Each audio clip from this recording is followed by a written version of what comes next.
Bismillahirrahmanirrahim. Sebagaimana yang pernah saya singgung, bahwa akal kita ini dapat dijadikan sebagai salah satu dalil atau argumen atau sumber untuk menetapkan suatu hukum dan keputusan. Jadi samping adanya Al-Quran atau Alkitab sebagai sumber hukum, sebagai dalil, adanya hadis, riwayat dari Rasulullah dan para imam ma'asum sebagai sumber hukum, sebagai dalil, adanya ijma. Yang keempat adalah hukum akal, yang kalau kita mengkaji kajian materi ilmu usul fikih, ada istilahnya namanya al-mustaqillatul aqliyah. Nah, itu kita singgung sedikit dengan pembahasan yang saya sederhanakan insya Allah. Pertama, tentang definisi atau ta'rif al-aqal, akal yang bisa dijadikan sebagai sumber hukum dalam syariat Islam atau bisa dijadikan dalil dalam menetapkan hukum Islam. Ta'rif akal yang ini apa dan bagaimana?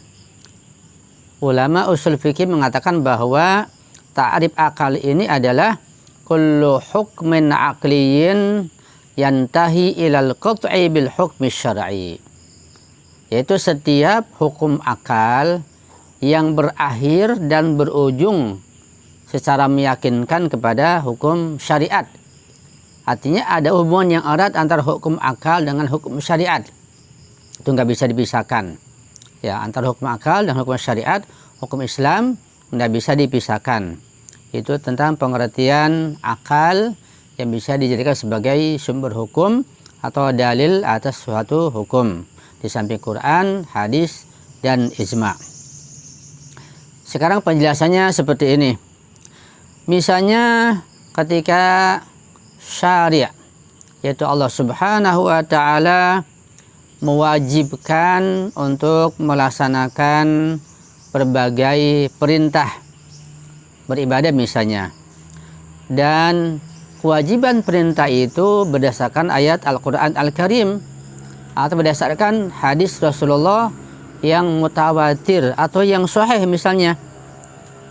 Tetapi untuk melaksanakan hal itu bergantung kepada suatu muqaddimah, suatu prolog. Sekiranya kalau tanpa muqaddimah tersebut, tanpa bantuan prolog tersebut, maka perintah syariat yang berdasarkan dari Quran dan hadis itu tidak bisa dilaksanakan ya. Dan juga tidak ada dalil, tidak ada nas dari Al-Quran dan hadis tentang kewajiban melaksanakan muqaddimah tersebut. Nah, maka pada kondisi seperti ini ada mulazamah, ada keterkaitan yang sangat erat antara hukum akal dengan hukum syariat ya. Sehingga nanti hukum akal bisa dijadikan sebagai sandaran dan wajib dilaksanakan demi untuk melaksanakan hukum syariat tersebut. Hal ini disebut dengan namanya muqaddimatul wajib.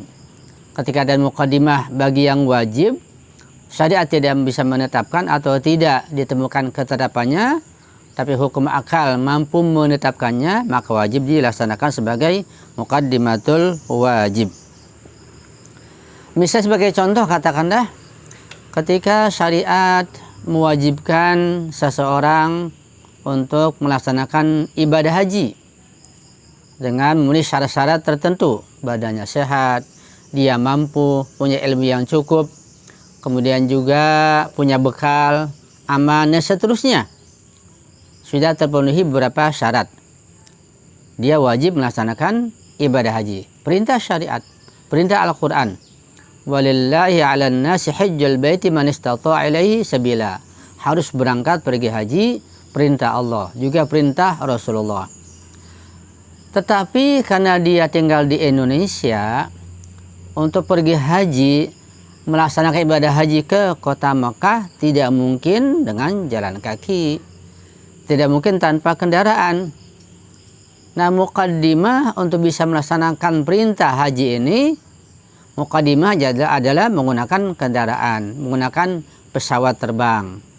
Nah, di sini ketika ibadah haji tidak mungkin bisa dilaksanakan sebagai perintah Allah dan Rasulnya karena jauh dan karena perlu muqaddimah, perlu naik kendaraan, perlu naik pesawat, maka sini hukum akal mengatakan wajib hukumnya naik pesawat.